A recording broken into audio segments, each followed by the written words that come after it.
எல்லாம் சொல்லிதான் என்ன நிறுத்திருக்காங்க. அதே நேரத்தில் அண்ணன் பல அறிவுரைகள் ராத்திரி 12 மணிக்கு கூட அறிவு சொல்லிதான் அந்த அறிவுரைக்கு தகுந்த மாதிரி கண்டிப்பாக உங்ககிட்ட நடந்துக்குவேன். உங்களுக்கு தேவையான குறைகளை நிறைவேற்றி தருவேன். நம்ம பகுதிக்கு ஒரு பிரச்சனைனா அடுத்த செகண்ட் வந்து நிற்பேன். நீங்க ரோட்ல உட்காந்தா நான் ரோட்ல உட்காருவேன். அதில் எந்த நாடு கட்டுகிறேன். ஒரு வேணும், ஒரு நல்லது வேணும்னு சொன்னா உயிரிகள் வரைக்கும் போராடணும். விவசாயிகளுக்கு ஒரு ஆபத்துனா வந்து நிற்பேன். இது எந்த விதமான ஐயமும் உங்களுக்கு வேணாம். கண்டிப்பா நான் உங்களோட துணை நிற்பேன் சொல்லி உங்க பொறுப்பாதங்களை எல்லாம் தொட்டு வணங்கி உங்கள் வாக்குகளை எல்லாம் சிந்தாமல் எடப்பாடியார் முதலமைச்சர் ஆக வேண்டும் என்று கட்டளைக்கு வாக்களிக்குமாறு கேட்டுக்கொள்கிறேன். நீங்க எல்லாம் நடந்தது நோட்டு போடுவோமா?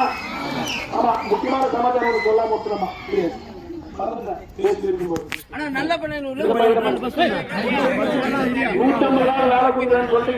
ஓட்டு கேட்டு போனாரு. 150 ஏரி வேலை கொடுக்குறேன்னு சொல்லிட்டு இதே இடத்துல வெப்பாலம் வெட்டல. நானும் அவர் கூட ஓட்டு கேட்கும் போது கொடுக்குறாருன்னு சொல்லிட்டு நான் பேசிட்டு பேசாதீங்க. 150 நாள் கொடுக்குறேன்னு சொல்லிட்டு போனவங்க ஒரு வருஷத்துக்கு 20 நாள் வேலை